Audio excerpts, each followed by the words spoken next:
Hey, it's Xavier, and today I'm doing a comparison of the Mercedes GLE versus the Lexus RX Hybrid Edition. First I'll just cover the initial specs of each model, and then I'm going to do a comparison test of the materials, the quietness, the operating system on the car, and just a few key differences. First, let's start with the Lexus. So the Lexus RX 450, it does come with a 2.5 four-cylinder engine with a plug-in hybrid. It produces a combined 304 horsepower, which is noticeably less than the power you get with the Mercedes GLE 450e. So it offers about 37 miles of all-electric driving range, also slightly shorter than the GLE's EV range. One of the Lexus' biggest strengths is its efficiency once the battery is depleted, delivering around 35 miles per gallon in hybrid mode, which is better than the Mercedes gets when running on gas only. So the RX measures about 192 inches of length and 112 inches around the wheelbase, so making it a bit shorter and slightly more compact than the GLE, which some drivers may prefer for tighter spaces. It also weighs just over 4,800 pounds, making it lighter than the GLE 450. While the lighter weight contributes to good fuel efficiency, it also means that the Lexus doesn't have the same planted, heavy luxury SUV ride, the stability or the towing strength that the larger, heavier GLE provides. So overall, it's a good looking car, solid feel on it. I want to do the inside now so you can just see it's a very luxurious looking. It feels very, nice aesthetically, it's pleasing. However, when you touch it in direct comparison to the Mercedes, you can tell it's just the Mercedes does have higher materials. It is a very good modern layout, just inside and out the car. I think it's actually a very good looking luxury car. Just kind of the materials, the plastic, you can tell it's a little lower quality in comparison to Mercedes here. I just want to show you what the driver information screen looks like. And we'll compare that with the GLE as well. And here I just want to highlight the navigation screen just to kind of see the details on it. And I'm going to compare so you can see the contrast difference with the GLE. And then just panning over here, there's the AC controls here. I want to show you the cup holders. So there'll be a little bit more flexibility as well with the Mercedes. I'll just point that out to you.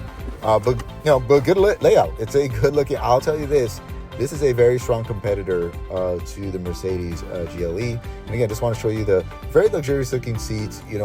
Aesthetically, the car is very pleasing and comfortable. So now with the Mercedes GLE 450, it does come with a 2-liter, four-cylinder turbocharged plug-in hybrid system that produces 381 horsepower and 479 pounds of torque. So giving you significantly more performance than many competitors, including the Lexus. So one thing, subtle thing you'll notice is how smooth the Mercedes is when you're idling or transitioning between the electric and the gas engine. In the Lexus, you can feel a slight vibration or pulse when the gas engine kicks in, but in the GLE, it's definitely less noticeable. I mean, you barely notice it at all. So the GLE 450 also offers about 50 miles of all-electric driving range before switching to hybrid mode. And once the battery is depleted, it averages around 23 miles per gallon combined, which is still solid for a luxury SUV of its size and for the power that it produces. So this SUV sits on a much more substantial platform, weighing in at 5,700 pounds. It is heavier, and later in the video, I'm going to explain exactly why that extra weight matters and how it actually benefits, the overall driving experience.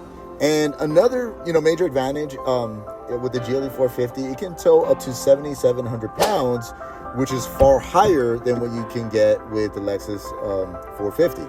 So, giving you real versatility if you ever plan to tow a trailer, a small boat, or any extra equipment. Okay, now sitting in the Mercedes, just right off the jump, just the steering wheel, and you actually have to touch it in person. It's going to have a more solid feeling. The leather material, you can tell, is a higher quality. Same thing with the paneling on the car. You knock on it, hit the sheet metal, hit the plastic. I'm sorry. It's going to have a much more feeling sound. Even the wood, it's real wood, and I'll get to that in just a moment. But you kind of touch the buttons. You see that the materials are just a little bit higher quality. Here, I just want to show you the driver information screen. And here's where I want to show you the navigation screen. So I'm going to come up to it a little bit. And obviously the Lexus does have the bigger screen, but here's where you have like a real clear screen and actually more details on the navigation. So a lot easier on the eyes to see. And then here I just want to show you the cup holders and what I mentioned earlier. So it seems, somewhat comparable, but then you actually have more flexibility because you could actually fold these in, especially if you got some of these larger cups or a coffee mug. That would definitely come in handy. And here, just want to show you, okay, sweeping to the seats now. Very plush, comfortable seats. And again, just the materials that are on there are really the highest quality. Okay, so for this next part, I'm actually going to knock on the door, and you'll see that the materials on the Mercedes is going to be more solid. As a matter of fact, it even moves less, and you can see it on the video when you knock on it. So this is the Lexus.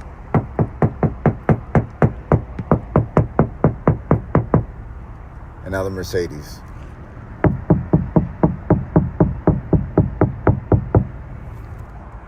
Now inside, we're going to check out just the wood and the materials on the Lexus. Okay, kind of, plastic, and doesn't look, it could be real wood, but it looks more fake. And here you can kind of, it just sounds not as good as Mercedes. We're about to test out the Mercedes right now. Okay, so this is Mercedes.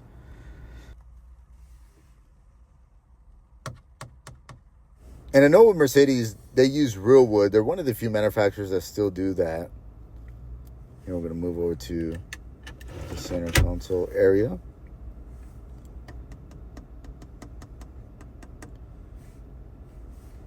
Just more solid and more authentic looking and feeling.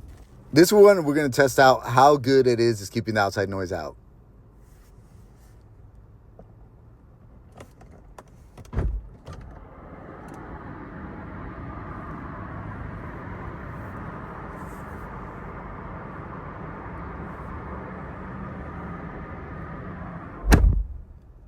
Okay, pretty good. Not bad. I actually give Lexus a lot of credit here. Now let's check out the Mercedes.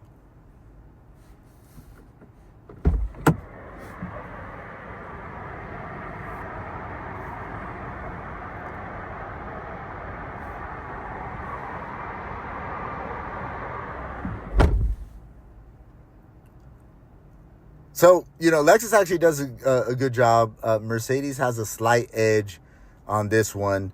But yeah, Lexus is definitely a worthy competitor as far as the quietness and ride. Now I just want to show you the 360 camera, and obviously nice, big, impressive screen. It got nice 360 look to it. So this is the Lexus. Again, I just want to show you what that looks like. Now I want to show you the Mercedes, a little clearer screen. You see it's more crisp, but a little advantage and edge that Mercedes has. It has these cameras. If you go ahead and hit that, you'll see it's got these curb cameras, and then not only that, it's also touch screen too, where you could actually maneuver, see how far you are. So that comes in more handy. So to conclude, actually these are both nice, impressive vehicles. They're both going to provide a smooth, comfortable ride. I did point out the benefits of the Mercedes and why it's a little bit, it's actually about $1,000 difference more. So they're both coming in at $72,000. So what's your thoughts? Is the GLE, with it being $1,000 worth getting that vehicle? So between the two, which one would you choose? I'm Xavier. Thank you for watching.